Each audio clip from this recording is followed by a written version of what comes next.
नमस्कार शेतकरी मित्रांनो, राज्यात ठिकठिकाणी पावसाचा जोर वाढताना दिसत असून पुण्यासह साताऱ्यात जोरदार पावसाचा इशारा देण्यात आला आहे.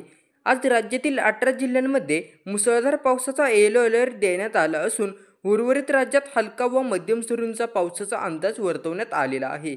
आज मराठवाड्यातील धाराशिव, लातूर, बीड, परभणी, जालना, छत्रपती संभाजीनगर जिल्ह्यासह मध्य महाराष्ट्रातील सोलापूर, सांगली, कोल्हापूर, नगर, नाशिक व जळगाव, नंदुरबार, धुळे या जिल्ह्यांमध्ये हलक्या पावसाची शक्यता देण्यात आली आहे.